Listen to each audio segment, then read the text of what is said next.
Hello friend, welcome to Chandrakanta recipes. Tapeswaram కాజాలు చేయడం చాలా సులువు. వీటిని మడత కాజాలని కూడా అంటారు. ఇలాంటివి చిన్నపిల్లల చేత చేయిస్తే చాలా ఇష్టంగా చేస్తారు. అందరూ వీటిని మురిపెంగా కూడా తింటారు. ఈ కాజాలు చేసుకోవాలంటే ముందరగా మైదా పిండిని మీకు ఎంత చేసుకోవాలనుకుంటున్నారో అంత పిండిని ముందరగా జల్లించి పక్కన పెట్టుకోండి. అంత జల్లించుకున్న తర్వాత అందులో మీరు కొద్దిగా ఉప్పు వేసుకోవాలన్నమాట. 1 కప్పు చేసుకునేట్టుంటే దానికి 2 చెంచాల నూనె బాగా మరిగించి వేసుకుని బాగా కలుపుకోవాలి ఇందులో. అదే మీరు కేజీ పిండికి అయితే కప్పుడు నూనె మరిగించి ఇందులో వేసుకుని నీళ్ళు పోయకుండా ముందు నూనెతోనే బాగా పిండి అంతా కలిసేటట్టు కలుపుకోండి. ముద్ద కట్టండి. ఇట్లా చేత్తో కడితే కనుక పిడికెట్లో ముద్ద వస్తే కనుక నూనె సరిపోయినట్టు. లేదంటే ఇంకో కొంచెం 2 చెంచాల నూనె వేసుకుని బాగా కలిపిన తర్వాత గోరువెచ్చటి నీళ్లు పోసి పిండిని బాగా చపాతీ పిండిలాగా కలుపుకోండి. చపాతీ పిండి కన్నా కొంచెం గట్టిగా ఉండాలన్నమాట. అలా కలిపిన తర్వాత ఒక 10 నిమిషాల పాటు మద్దం చేయండి. బాగా మద్దం చేస్తే కాజాలు చక్కగా పొరలు బాగా వస్తాయన్నమాట. ఇట్లా మద్దం చేసిన పిండి మీద ఒక మూత పెట్టేసి పక్కన పెట్టేయండి. 10 నిమిషాల తర్వాత మళ్ళీ తీద్దురు. ఈ లోపల పంచదార పాకం చేసుకోండి. కేజీ పిండికి కేజీన్నర పంచదార తీసుకోవాలి. కేజీన్నర పంచదారకి మీరు పెద్ద గ్లాస్తో 2 గ్లాసుల నీళ్లు పోసి స్టవ్ మీద పెట్టి లేత పాకం వచ్చేదాకా ఉంచండి. ముదురు పాకం వస్తే కాజాల లోపలికి పాకం వెళ్ళదు. అందుకని లేత పాకం వచ్చిన తర్వాత మీరు దానిలో 1 చెంచాడు దాకా నిమ్మరసం వేసుకోవాలి. వేసుకుని స్టవ్ ఆఫ్ చేసేయండి. ఇట్లా చేత్తో చూస్తే తీగలాగా అనిపిస్తుంది. అలా వచ్చిన తర్వాత స్టవ్ ఆఫ్ చేసేసేయచ్చు. ఒకవేళ పాకం కనుక మీకు చల్లారిపోతే అప్పుడు మళ్ళీ కొంచెం వేడి చేసుకోవచ్చు. కాజాలు ఎప్పుడు గోరువెచ్చని పాకంలోనే వేసుకోవాలన్నమాట. అప్పుడే పాకం చక్కగా కాజాల్లోకి వెళ్తుందన్నమాట. స్టవ్ మీద పెట్టి పాకం ఉడుకుతూ ఉండగా కాజాలు అందులో మటుకు వేసుకోకండి. అలా వేసుకుంటే కాజాలన్నీ మెత్తగా నీళ్ళల్లో ఉడికినట్టుగా ఉంటాయి. కాజాలు ఇప్పుడు ఈ విధంగా ఇంత మందంగా చపాతీ ఉండ కన్నా కొంచెం పెద్ద సైజు ఉండ తీసుకుని చపాతీలాగా పల్చగా ఒత్తేసుకోండి. మీరు ఒత్తుకున్న తర్వాత పెద్ద పెద్దవిగా ఒత్తుకోండి. ఒత్తుకున్న తర్వాత 2-3 చపాతీలు చేసి పక్కన పెట్టుకోండి. చేసి ఒక్కొక్క దాని మీద పొడిపిండి కొంచెం ఒత్తుగా వేసేసి చపాతీ అంతా రాసేసేయండి పిండి. దీనికి నూనె రాయక్కర్లేదు. నూనె రాస్తే ఏంటంటే మనం పాకంలో వేస్తే పాకం సరిగా పట్టుకోదు.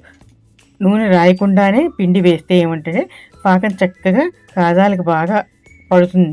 ఇట్లా వేసిన తర్వాత పొడిపిండి అంతా రాసి వేసేసిన తర్వాత దాని మీద ఒక చపాతీ మళ్ళీ ఒకటి వేయండి.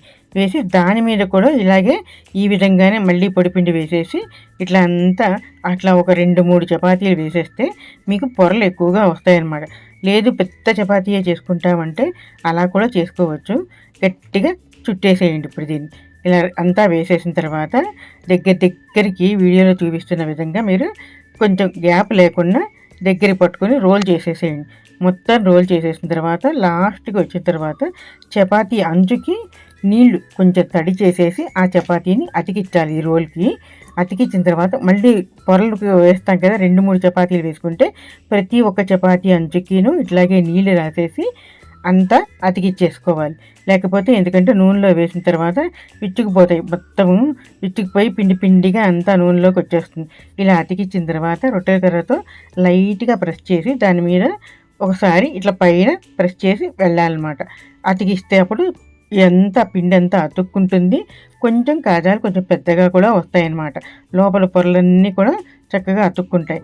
వీడియోలో చూపించిన విధంగా ఇట్లా ఒత్తుకోండి. ఇలా కర్రతో నెమ్మదిగా ప్రెస్ చేయండి. ఇట్లా చేసేస్తే లోపల పొరలన్నీ అతుక్కుంటాయి.